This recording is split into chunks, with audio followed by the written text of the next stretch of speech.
서점에 가면은 항상 베스트셀러 코너가 있는데 그 코너에 빠지지 않고 떠 있는 베스트셀러 중에 대부분의 많은 책들이 이 경제에 대한 재테크 문제에 대한 책들이 거기에 서히 나와 있습니다. 우리나라 같은 경우에는 보통 10억을 가져야 노후에 자녀들이 손 벌리지 않고 그 안정된 삶을 살아갈 수 있다고 생각을 합니다. 그래서 이 월급쟁이 10억 만들기라는 그런 제목으로 책도 나오고 사람들이 그런 운동도 하는 것을 보게 됩니다. 그런데 말이 그렇지 딱 정해진 월급 박봉을 받고 생활에 쫓긴 그 사람들이 10억을 모은다는 것이 쉬운 일이 아닙니다. 그래서 그런 상상력을 발휘해가지고 드라마 같은 데 보면은 드라마나 영화에 아주 돈 많은 사람을 만나가지고 그래가지고 이제 인생의 그런 출세를 한 또는 인생의 새로운 변화를 갖는 그러한 이야기들이 많이 나오죠. 옛날에 나오는 뭐 신데렐라 같은 이야기가 그런 이야기들이죠. 미국이 만드는 영화 중에 프리티 우먼이라는 영화가 있는데 오래된 영화인데 그 영화도 보면은 한그 거지였던 그러한 한 여인이 우연하게 길거리에서 심심풀이로 함께 이렇게 잠깐 한 시간 같이 보낼 사람을 구하는 어떤 남자를 만난 그 남자가 알고 보니까 아주 세계적인 그러한 기업가였고 그 사람이 이제 그 여인의 운명을 바꾸게 되고 인생의 모든 것들을 바꾸게 되는 그러한 이야기들을 영화로 만든 것도 나오죠. 리처드 기어라는 주인공이 나오는 그러한 영화인데 그러한 이야기들은 현실에서 일어나지 않으니까 영화를 통해서 사람들이 대리만족을 하는 겁니다. 그래서 그게 현실적으로 어려운 일인데 어떻게든 돈을 만지고 싶어가지고 이 돈을 벌 방법, 쉬운 방법이 없을까? 이 조그만 머리로 확 이공리 저공리를 합니다. 그래서 요사이에 그 보통 돈 가지고 다니는 화폐 말고 이제 그 가상화폐라고 하는 비트코인 같은 종류의 다양한 화폐가 나왔고 그걸 가지고 사람들이 이제 유락천금을 꿈꾸고 나가는 것을 볼 수가 있어요. 또 쉽게 돈을 벌되 아주 크게 큰 돈을 벌 것으로 꿈을 꾸고 사업들이 뛰어드는데 대다수 사업들이 다단계 형태를 띱니다. 그래서 자동차 보험 종류도 그러고 모든 지금 하고 있는 건강식품들 또 뭐 어떤 것도 보면요. 그런 것들이 전부 다 보면은 이 돈을 벌기 위한 하나의 방법들로 그걸 활용하죠. 교회는 그들이 볼 때는 조금 먹이감, 장으로 생각해요. 그래서 저희 어떤 모임들에 가보면요. 어떤 장을 한번 했다. 예를 들어서 어떤 모임에 장을 했다는 사람들은요. 거기에서 많은 사람들 인맥을 쌓아놓고 관계가 형성이 되어 있기 때문에 그 사람이 활동을 하면 그 얼굴을 외면하지 못하고 거기에 대해서 반드시 이렇게 참여를 해주기 때문에 이걸 생각해서 뭐 장의사 뭐라고 그래요? 뭐 장례 그런 보험 같은 거 이러한 종류 별걸 다 끼고 교회를 가지고 특히 큰 교회 대형 교회 끼어들어 가지고 그런 일들을 하는 것을 볼 수가 있어요. 그래서 사회가 많이 혼란하죠. 또 고대로부터 내려온 것은 우리나라의 이 부동산 시장, 부동산만 땅만큼 속이지 않는다 그래가지고 뭐 부동산에 대하여 거기다 꿈을 가진 사람은 그 부동산 시장에 뛰어듭니다. 또 대부분의 사람들은 뉴스에 자꾸 나오는 그 주식에 대하여 자신이 주식을 배우지도 알지도 못하는데 그 주식을 쉽게 생각하고 주식 시장에 뛰어들기도 합니다. 근데 그렇게 활동을 하는 많은 사람을 제가 보기는 많이 봤는데요. 성공했다는 사람은 지금까지 한 번도 제 주변에서 못 봤어요. 저만 못 봤겠어요. 대다수 그 성공률은 몇 만 분의 1입니다. 그러니까 몇만 분의 일을 가지고 그게 요행에 자기가 당첨될 거 생각하고 거기 뛰어든 것은 얼마나 위험한 도박이에요. 제가 미국에 라스베가스를 몇 번 갔는데 거기 가면 그 쾌쾌한 지하 그 도박장에 그 1센트짜리부터 5센트, 10센트, 100, 뭐 이렇게까지 다양한 돈을 가지고 이렇게 뭘 하는데 그 사람들이 밤이고 낮이고 있는데 하룻밤 내내 거기 출입하는 사람들의 몇백 명, 몇천 명 중에 한 명이 나올까 말까예요. 그 중에 자기가 들끓이는 그런 막연한 희망을 가지고 거기 캄캄하고 거기 안에 거울도 없고 창문도 없고 아무것도 없어. 그 어두운 곳이 거기에서 그렇게 사람들이 밤을 새가지고 아침에는 쾌행한 얼굴로 그냥 거기 나와 있습니다. 어느 순간인가 자기 운명이 비참하게 바뀌었는데 하룻밤만에 바뀌어버립니다. 그래서 자살하는 사람들이 많아가지고 이 라스베가스 그 고급 호텔들은요 공짜로 자게 해줘요. 근데 문제는 돈을 다 털고 문제는 자살한다고 창문마다 다 창문을 완벽하게 안 열게 해놓습니다. 다 이거 바람만 들어오게 해놓고 뭐 뛰어내려 자살해버리니까 다 호텔들 그렇게 해놨어. 그래서 오늘 우리 사회는 이런 그 천지죠. 그래서 사람들이 이게 잘 안 되니까 한 단계 더 나가서 도박을 합니다. 또 국가가 그걸 권장을 합니다. 국가도 도박을 해요. 국민들 돈을 합법적으로 빼앗으려고 말이야. 복권이라는 걸 만들어서 이 나라 저 나라 복권을 당첨시키라고 하는데요. 일주일 내내 국민들이 번 그렇게 사는 복권에 한 명 당첨은 한 명. 한 명 당첨인데 그 우리나라만 5천만 명 중에 하나인데 그 5천만 명 한 명 속에 자기가 들 것도 생각하고 돈 얼마 안 되는데 하면서 계속 삽니다. 그런데 우리나라 말에 반월도둑이 소도둑 된다고요. 2,000원짜리 하나 복권을 사는 것이 그 심리가 벌써 그 속에 요양을 꿈꾸고 그렇게 인생을 이렇게 사는 철학이 그 속에 들어있기 때문에 그 자체가 자기 인생을 지금 잘못 살게 만들어가고 있다는 것이죠. 이 비정상적인 도전과 그 비정상적인 생활의 결과가 인생을 망치는 거죠. 그래서 진짜 부자가 되려고 하는 사람들은요, 사고방식과 가치관을 고쳐야 합니다. 미국은 세계에서 가장 짧은 시간에 세계에서 가장 강대국이 되었고 선진국에 가장 빨리 올라간 나라예요. 그 다음이 우리나라예요. 일본, 우리나라 이런 나라들은 가장 이제 짧은 역사 안에 큰 발전한 나라들이죠. 미국에는 부자들이 많습니다. 지금 세계에서 가장 초강대국이고 부자 나라죠. 근데 그렇게 된 것은 뭐냐면 그들의 나라를 건국해 갈 때 초창기 때부터 시작해서 그분들이 신앙의 기초 위에서 나라를 세웁니다. 청교도 정신이라고 말하죠. 그들은 하나님의 성경의 기초에서 하나님의 말씀에 손을 얹고 서약을 하고 대통령이 되고 그리고 그러한 정신으로 살아갑니다. 대통령부터 모두 국민이 그렇게 하죠. 교육가들도 마찬가지입니다. 미국의 세계적인 교육가들 또 부자 됐던 사람들은 다 그 정신을 갖고 있어요. 미국의 강철 왕이라 불렸던 카네기도 부자로 죽는 것보다 부끄러운 일은 없다. 기부했어요.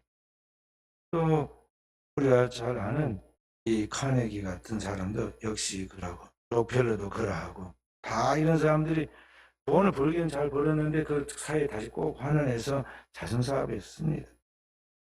현재 지금 세계에서 가장 부자였다가 자선사업가로 이렇게 전환한 사람, 우리 장에 빌 게이츠 같은 사람도 이 사람도 자기가 미리 쉼 넘어서 일찍 은퇴하고 자기의 모든 재산을 이게 이제 자선단체에다가 그렇게 하겠다고 그래가지고 자기가 이제 자선단체를 세웁니다. 그래서 빌 게이츠와 자기 아내 멜린다 이름으로 자선단체를 만들어가지고 가난한 저 아프리카 사람들, 그 질병에 시달리고 있는 사람들, 굶주린 사람들에게 많이 지금도 봉사를 하죠. 세계에서 두 번째 부자라고 불렸던 여기 워린 버핏 같은 사람들 역시 자신의 재산의 대부분을 자선단체에 내놨습니다. 그렇게 나름대로 가치관과 철학이 분명하니까 이들이 세계 속에서 강대국으로서 쓰임받고 또 경제적으로도 세계 어디에 내놔도 부끄럽지 않는 그런 나라가 되었다는 거죠. 자, 그래서 오늘 이런 모든 것을 바라보면서 오늘 우리가 말해야 할 게 뭐냐면 진짜 부자가 되는 데도 다 길이 있고 그 부자가 되는 데도 원리가 있어요. 그 부자의 철학이 뭐냐? 다 성경에서 나옵니다. 오늘 성경의 말씀에 보면은 이런 말씀이 나옵니다. 누가복음 6장 38절 말씀. 함께 주라 그리하면 너희에게 줄 것이니 꼭 후일에 누르고 흔들어 넘치도록 하여 너희 안겨주리라. 너희가 헤아리면 그 헤아림을 너희도 헤아리면 도로 받을 것이니라. 주님께서 말씀하십니다. 그게 철학입니다. 부자가 되는 건 다른 게 아니다는 거죠. 주라는 것이죠. 쥐고 가져가 가지고 움츠려 있는 게 아니라 주라는 거예요. 그러면 너에게 도를 준다고 그랬어요. 주되 후이 되어 누르고 다시 흔들어서 넘치도록 해서 더 이상 담을 데가 없을 정도로 그 채워서 안겨준다. 한마디로 심고 거두는 법칙이라는 거죠. 땅에 심어야 거기에서 곡식이 거둘 수 있듯이 오늘 이 땅에서 물질적인 문제가 그러하다는 것이죠. 주님은 우리에게 30배, 60배, 100배 장전의 결실에 대해서 이야기를 하고 있는데 바로 이러한 것들이 땅에 심을 때 거둔다는 그 법칙의 이야기입니다. 그 샘플을 오늘 여기 성경에 우리에게 보여주고 있어요. 오늘 본문에 나와 있는 이 여인, 옥합을 깨뜨린 이 마리아라는 이 여인이 하나님의 진정한 축복을 받은 사람의 한 모형으로 성경이 우리에게 계시하고 있는 것입니다. 예루살렘 근교 베다니에 나병 환자로 사회에서 소외되어 있는 시몬이라는 사람의 집에 예수님이 식사를 하십니다. 초대받아서 식사를 하신 것이죠. 그때 잘하고 똑똑하고 돈 있고 권세 있는 사람은 어디 가고 병 들어가지고 나병으로 사회에서 소외되어 있는 그 사람 집에 초대받아서 거기서 식사를 하십니다. 그런데 그 초라한 식탁 자리에 한 여자, 그 마리아가 매우 값진 향유, 나다한 옥합을 가지고 왔습니다. 그리고 그 옥합을 통째로 뚜껑을 열어서 예수님의 머리에다가 부었습니다. 놀라운 지금까지 없었던 충격적인 일이 거기에 벌어진 것입니다. 그 어떤 잔치에서도 그 향유 옥합을 깨뜨려가지고 거기에 있는 최고급 그 당대의 그 기름인 나드 향유를 통째로 붓는 법은 없었어요. 역사 속에 없었습니다. 그런데 이 여인이 그 일을 감행했다는 것이죠.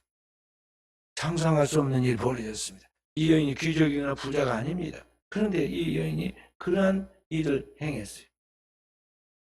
어떻게 보면은 이해할 수 없는 행동입니다.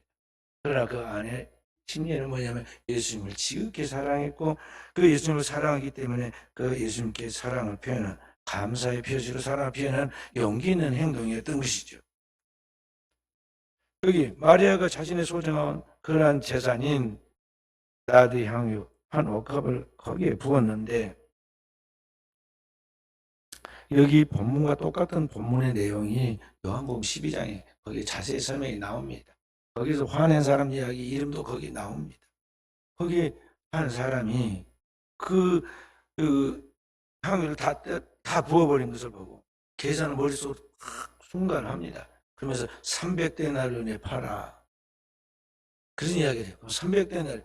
그러니까 300데나리온, 한 데나리온은 그 시대에 한 장성한 남자가 기술자가 가서 열심히 일하여 최고 벌어들일 수 있는 돈의 액수예요. 그리고 하루 품삯입니다. 그럼 오늘 우리로 환산하면 20만 원으로 잡고 많이 받는 사람 30만 원도 받잖아요. 20만 원으로 잡고 얼마입니까? 혼자 사는 처녀의 몸으로 큰 돈입니다.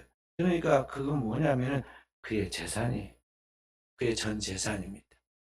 고대는 지금같이 뭐 은행이 있거나 또 돈을 모을 수 있는 데가 아닙니다. 그런 환경이 아니에요. 지금 우리 사람들이 돈을 모을 때 다양한 방법으로 모으지만 부잣집은 옛날 방식대로 금을 모읍니다. 그래서 두꺼비 형상의 금을 모으기도 하고 어떤 사람은 골드바라고 그래가지고 이 막대같이 된 그런 황금을 모으기도 하잖아요.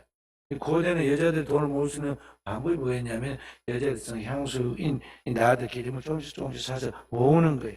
그걸 나중에 필요할 때 그걸 파는 것인데 한 번에 팔면 큰 돈이 되어서 결혼 지참금을 쓸 수 있기 때문에 대다수 여인들이 그 방법을 썼던 것이죠. 그런데 그 큰 돈을 한 옥합을 전체 다 털어가지고 예수님의 머리에 부었다는 거죠. 그래서 나중에 보면 그 여인이 예수님께 붓고 예수님의 발을 눈물로 씻고 그 머리털을 그 발을 이렇게 이제 닦습니다. 그러니까 한 옥합을 다 부어는 그 머리에다 부었으니까 온 몸에 완전히 몸에 다 내려가고 발에까지 내려간 것이죠. 그리고 예수님의 머리에다 손을 대는 것이 아니라 예수님의 발에 적셔진 그 발에 눈물로 씻고 거기에 향유가 묻은 것을 자기 머리털로 풀어가지고 그것을 닦아냈다는 것이죠. 그래 얼마나 그 장면이 대단했겠어요. 그 초라한 집안에, 초라한 식탁에 이 엄청난 사건이 벌어졌습니다. 모두가 이 어찌 된 일인가 감동도 하고 감탄도 하고 부러워하기도 하고 다양한 그런 감정들이 생겼겠죠. 그런데 바로 그런 가운데 은혜로운 시간에 참으로 끼어는 불평의 소리가 터져 나옵니다. 한 사람이 일어나서 말하기 도대체 무슨 정신으로 이런 짓을 하는가. 그것을 팔아서 가난한 사람들에게 주면 많은 사람들을 도울 수 있을 것인데 마치 그 말이 사람들 앞에서 자신이 굉장히 의롭고 판단력이 좋은 사람으로서 현명한 지금 이야기를 한 것 같이 그렇게 보였고 사람들이 그 말을 듣고 충동을 받아서 맞다. 그래 금방 분위기가 돌아갔지만 자신은 위장한 거죠. 요한복음 12장 보면 이 사람이 가룟 유다였고 가룟 유다가 하나님 앞에 드리는 헌금을 관리하는 그러한 재정 담당자였는데 그 돈깨를 맡아가지고 뒤에서 그가 그것을 훔쳐갔었다고 했어. 그런 꿍꿍이 속 때문에 지금 그것을 말로 표현하는데 아주 그럴듯한 말로 위장을 해가지고 그렇게 표현했다는 거죠. 그래서 그렇게 분위기를 만드는 것을 보고 예수님께서 6절에 뭐라고 말씀하고 있습니까? 6절에 분위기를 바로잡기 위해서 말씀하십니다. 함께 예수께서 가라사대 가만두어라 저를 괴롭게 하지 마라. 저가 내게 좋은 일을 하였느니라. 그녀를 괴롭게 하지 말라는 것입니다. 그 하는 일을 계속하게 두라는 거예요. 왜냐? 그녀가 지금 나에게 좋은 일을 하였다는 것이죠. 무슨 좋은 일을 하였느냐? 8절에 다시 설명을 해줍니다.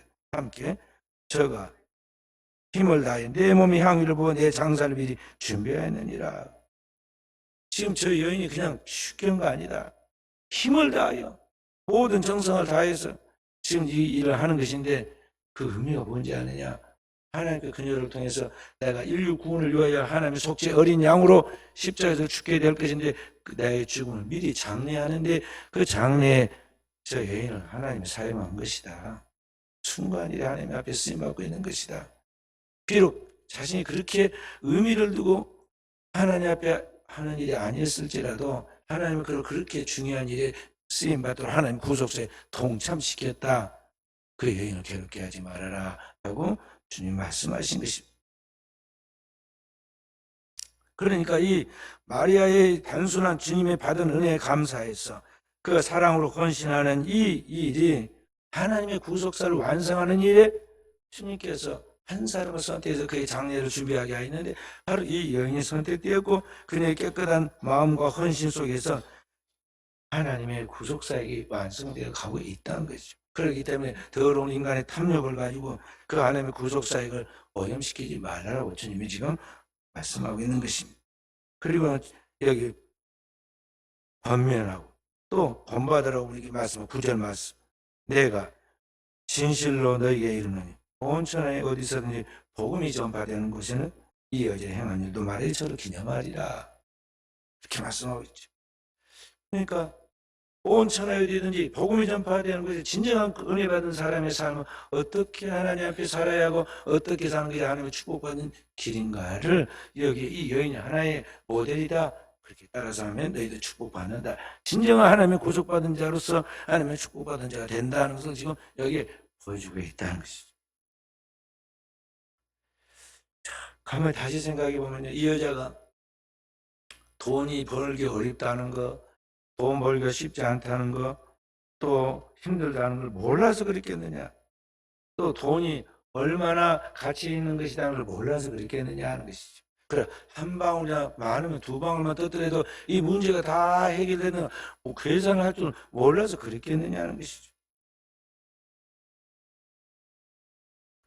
오늘 이 여인은 다 누구보다도 이 뼈아픈 인생의 체험들을 통해서 돈의 소중함, 고달픔, 그리고 돈의 유용한 가치들을 알지만은 자신이 하나님께 받은 은혜, 자신이 죄인으로서 멸망할 수밖에 없는 죄인의 괴수였는데 하나님의 아들 그리스도 예수께서 오셔서 인류 구원을 위한 속죄의 제물이 되고 그 피의 공로를 통해서 자신의 구원받아 영원 하나님의 나라의 자녀가 돼서 영생을 누리게 된 것이 진짜 하나님 앞에서 축복받은 나의 최고의 기적이라는 걸 알기 때문에 이 은혜를, 이 축복을 놓치고 싶지 않아서 그 은혜에 대해 내가 뭔가 하나님 앞에 한번 응답을 해야 한다면 바로 지금이다.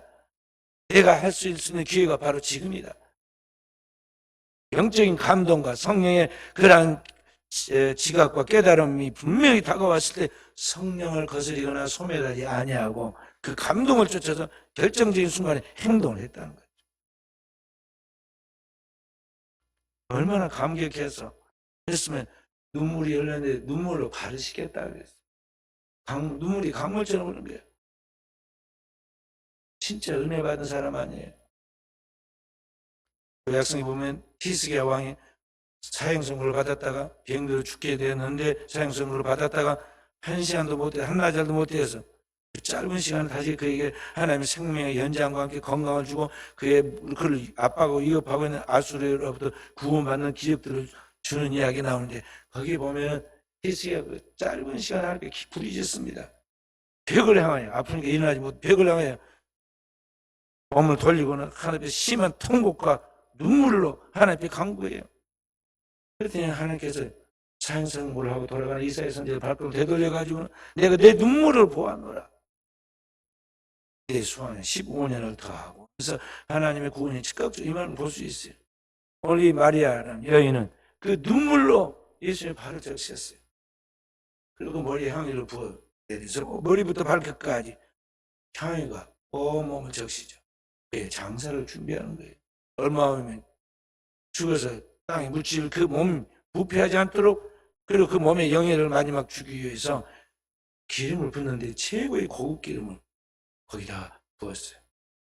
그리고 자신의 모든 종기를 뜻하는 그 뜻으로 자신 여인의 머리털로 그 예수님의 발을 닦았대요. 그리고 자기의 입술로 가만히 예수님의 발에다가 입을 맞추죠. 감사의 표시의 절정의 순간. 우리 아이들이 예배가 끝나고 나면 제가 와서 다 껴안깁니다. 껴안겨요. 그리고 어떤 아이들은 막 이렇게 입을 맞추죠. 볼에다 입을 맞추죠. 그 아이가 그렇게 하는 것이 모두 부정한 것입니까? 그런데 그 순수한 그런 마음에서 지금 아이들이 그렇게 사랑의 표현들을 하는 거죠. 그런데 그걸 이상하게 보는 사람이 이상한 거 아니에요? 그 마음 생각하는 것 자체가 지금 뭔가 자신이 부패한 마음을 갖고 있으니까 부패한 생각을 한 거 아니겠어요? 오늘 마리아가 예수님에게 향유를 붓고 발에다가 발을 씻고 그 발에다 입을 맞춥니다. 거기에 무슨 부정한 생각이 들었겠어요? 그 자리가 얼마나 은혜가 넘치고 환희와 감격이 있는 자리냐. 근데 거기서 돈계산이 나오고 말이죠. 그 돈을 팔아서 뭘 어떻게 하냐 저렇게 하냐. 예수님이 찔러서 이야기하잖아요. 그렇게 돕고 싶으냐. 불쌍한 사람이 가난한 사람들 불쌍하냐. 내 돈으로 해라.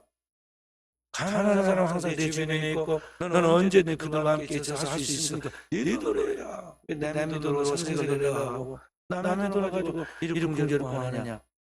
누가 내게 좋은 일을 행했다 하면서 인류 구속사에 있어서 중요한 일을 하는 여인이라고 지금 이번뿐만이 아니라 앞으로 복음이 증거되는 것에는 항상 이렇게 믿고 이렇게 하나님 앞에 살아야 한다는 것을 보이는 샘플로 성경에 기록하고 복음이 전파되는 이 여인의 이야기가 증거되게 하라고 말씀하십니다.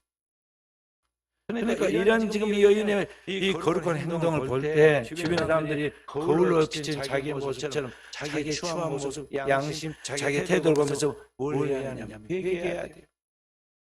나는 무엇인가, 어떻게 살고 있는가, 하나님 앞에서 자신을 회개하고 자신을 바로잡아야 하는데 자신의 위선적인 모습, 불완전한 모습, 생색내기식으로 하나님을 믿고 따르고 있는 것, 그런 것을 통해서 이 마리아의 행동이 그의 삶을 반추시키기 때문에 보고 회개해야 하는데 눈이 가려서 판단이 흐려져서 아무것도 깨닫지 못하고 그 여인을 막 질책을 하고 습관에 따라서 그 여인을 놓고 엉큼한 탐욕을 갖고 지금 그런 이야기를 하잖아요.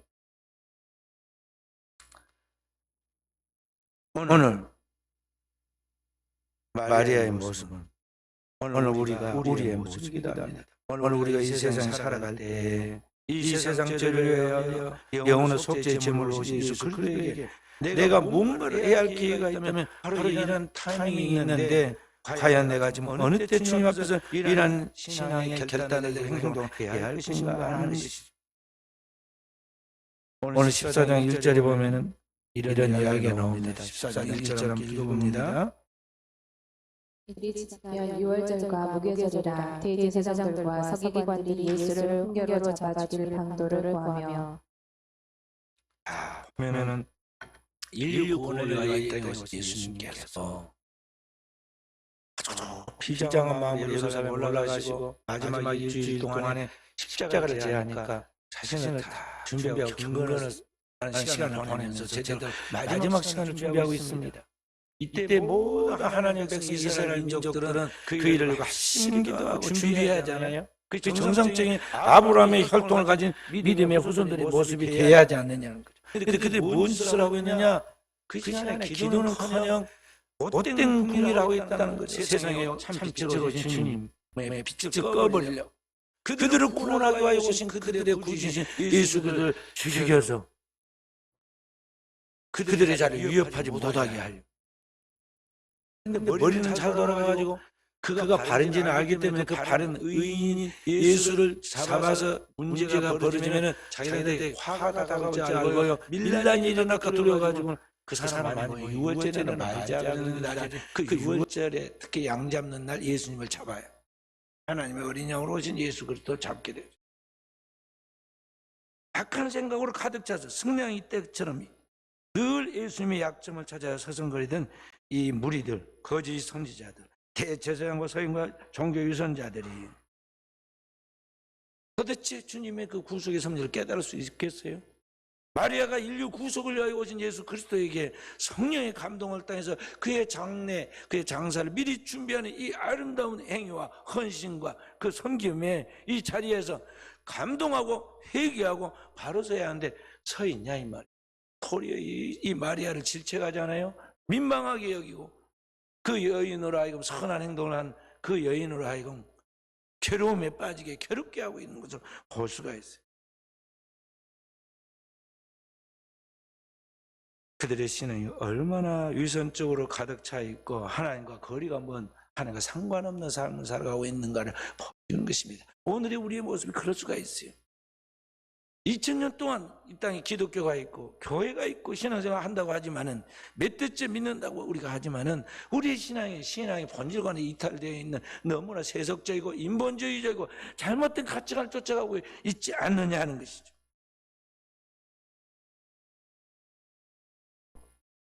그래서 주님의 일을 회방하는 모습을 볼 수도 있어요. 그러나 마리아는 이미 경지에 서 있어요. 성령의 영감 있는 수준에 와 있었기 때문에 감동을 따라서 하나님의 이끄심을 따라서 행동했어요. 그리고 그 마리아의 영감 있는 행동으로 주님 모처럼 기쁨이 넘쳤습니다. 여기 보면 6절에 뭐라고 말씀하고 있습니까? 저가 내게 좋은 일을 하였느니라.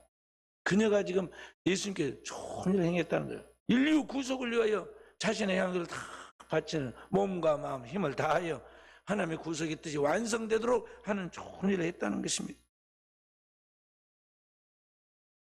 참 믿음의 행동이에요. 히브리서 11장 6절 보면 뭐라고 말씀하고 있습니까? 믿음이 없이는 하나님을 기쁘시게 하지 못하나니 하나님께 나간 자는 반드시 그가 계신 것과 또 그가 자기를 찾는 자들의 상주심을 믿어야 할지니라. 그래서 하나님을 기쁘시게 하는 믿음, 그 믿음이 거짓 없는 참 믿음이었다는 것을 행동으로 보여준 거예요. 웨스트민스터 신앙 고백인 웨스트민스터 신앙 고백 제1조 1항에 보면 이러한 말씀이 나옵니다. 사람의 제일 되는 목적이 무엇이냐? 그러면서 하나님을 즐거워하며 영원토록 그와 함께 하는 것이다. 그래서 하나님의 기쁨이 되고 하나님의 즐거움이 돼서 영원토록 그와 함께 하는 것. 이게 인간이 이 땅에 존재하는 가장 첫 번째 목적이라는 것이죠. 주님은 우리를 위하여 우리를 죄에서 구원하고 사망에서 지옥에서 구원해내기 위하여 하나님의 하나밖에 없는 독생자인 그의 생명을 이 땅에 보내시고 우리의 죄값을 대신하여 우리의 죄를 짊어지고 죽으시고 죽고 우리를 대신해 음부에까지 내려가셔서 우리의 죄값을 다 청산하시죠. 그리고 부활하신 그 주님의 그 모든 것을 한마디 통틀어서 뭐라고 하냐면 사랑이다. 로마서 5장 8절 말씀 함께 우리가 아직 죄인 되었을 때 그리스도께서 우리를 위하여 죽으심으로 하나님께서 우리에 대한 자기의 사랑을 확증하셨느니라. 하나님께서 우리에 대한 하나님의 사랑이 뭔가를 분명하게 보여서 딱 지어준 게 뭐냐? 우리가 죄덩어리로 멸망에 죽어가고 있을 때 그 죄인을 대신하여 하나님께 보낸 그 아들 예수 그리스도, 그리고 그 예수 그리스도 우리 죄를 대신하여 죽으신 그 사건, 이것이야말로 하나님이 우리를 이처럼 사랑하셨다는 그 사랑의 증표다는 것이죠. 그러니까 그 큰 사랑을 받고 은혜를 받고 그 축복을 받은 사람이라면, 그것을 진심으로 믿고 고백한 사람이라면 마리아처럼 우리가 주님 앞에 우리 자신을 아낌없이 너희 몸을 거룩한 산 제물로 바치라, 이는 너희들 영적 예배니라 하는 말씀처럼 우리가 그렇게 나아가게 된다는 것이죠. 그리고 그러한 신앙은 마리아의 모든 신앙의 그런 모습이 복음이 증거된 것이 땅끝까지 전파되리라고 주님 말씀하신 것 같이, 오늘 우리가 그렇게 주님을 믿고 따를 때 그 그리스도인의 향기는 온 세상에 선한 영향력으로 퍼지게 된다는 것이죠. 오늘의 이 시대 저와 우리 사는 성도들은 우리의 신앙과 삶이 어떤 삶을 살아가고 있는가, 우리는 늘 말씀의 거울 앞에 우리 자신을 돌아봐야 돼요.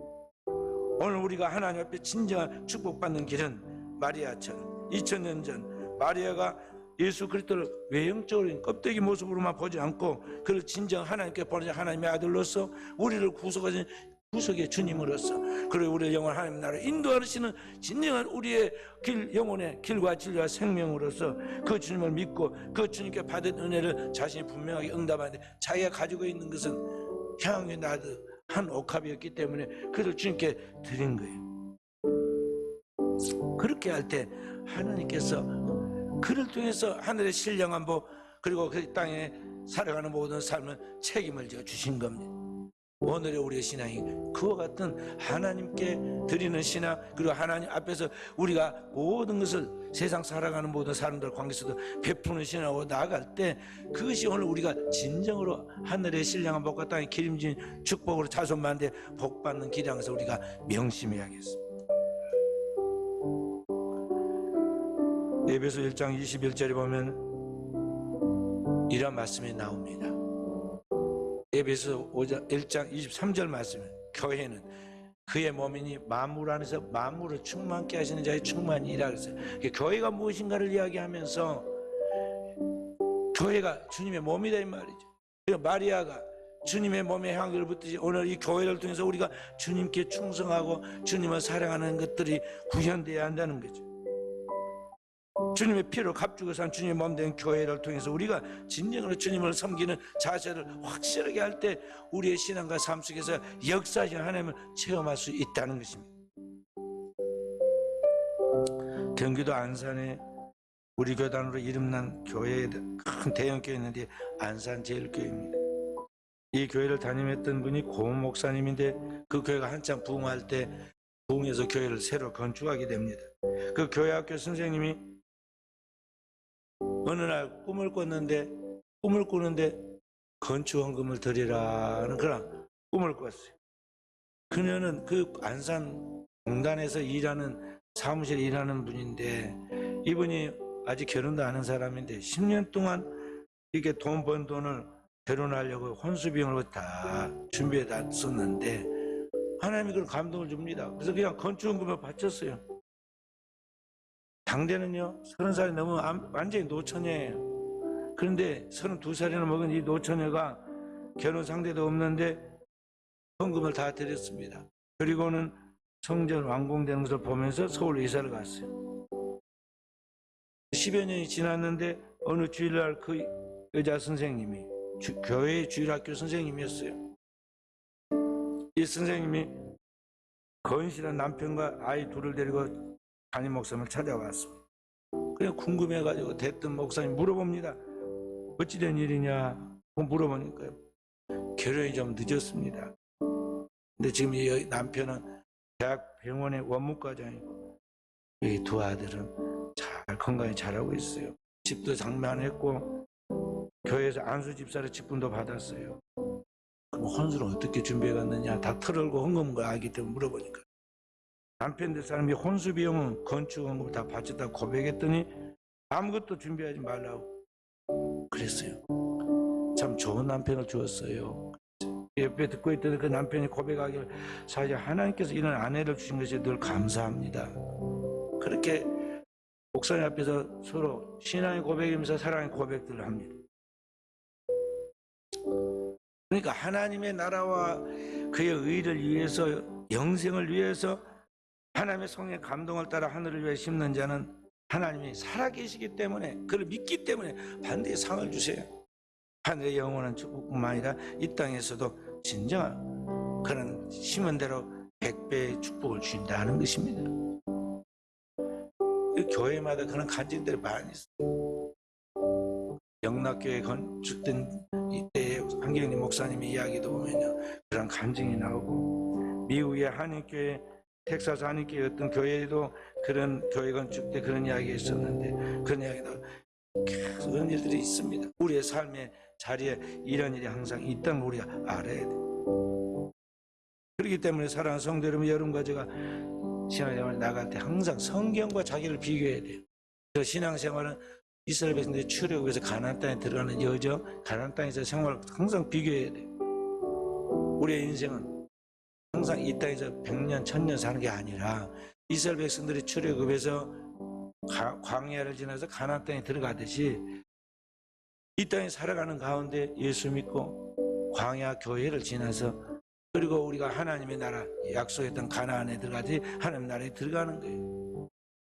오늘 우리가 살고 있는 이 세상이 전부가 아닌 것 같이 우리의 약속한 가나안 땅과 같은 영원한 하나님 나라 이 땅도 우리가 늘 명심하면서 우리는 그 영원한 하나님의 나라를 바라보고 오늘을 살아가는 사람으로서 진정한 신앙을 자신의 삶에 적용하고 그러한 것들이 자기의 삶을 통해 이루어지도록 하고 그 하나님의 살아계신 내 삶에 개입하시고 함께하고 역사하시는 것 체험하는 증인이 되어 세상에 그리스도를 만나 그리스도를 통해서 은혜 받은 그리스도를 통해서 일하시는 하나님을 내가 체험했노라 나를 보라 말할 수 있을 만한 증인이 되어서 오늘날 하나님의 복음을 땅까지 전하는 사람이 되라는 것입니다. 추수감사절을 맞아서 사랑하는 귀한 성도 여러분, 여러분과 제가 진짜 주님을 믿습니까? 하나님의 은혜를 압니까? 그리고 그 주님 안에서 우리가 살아가고 있습니까?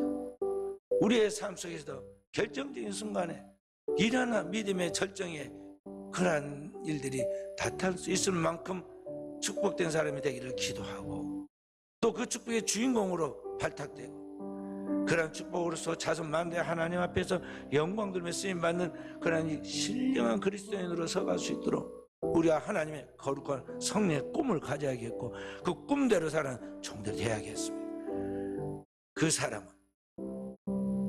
하박국 선지자가 거기에 성경에 기록한 것까지 밭에 소출이 없고 무화과나무에 하면 결실이 없고 외양간에 소가 없어도 나는 여호와로 인하여 기쁨이 충만하고 즐거움으로 뛰논다고 노래한 것 같이 그 사람은 하나님의 은혜가 그래서 사로잡기 때문에 손에 잡히는 거 없고 귀에 들리는 거 없고 눈에 보이는 거 없어도 하나님의 나라의 영광과 은혜가 충만해서 이 땅에서의 진정한 자유를 평화를 그리고 은혜를 누리는 삶을 살아갈 수가 있는 것입니다. 이것이 그리스도인의 삶입니다. 저와 우리 사랑하는 성도들이 이러한 영적인 삶의 자유자로서 참된 그리스도인으로서 땅에 살고 있지만 하늘에 속한 사람으로서 진정한 평화와 축복을 누리는 깨어있는 종들 되어지기를 주님의 이름으로 축원드립니다.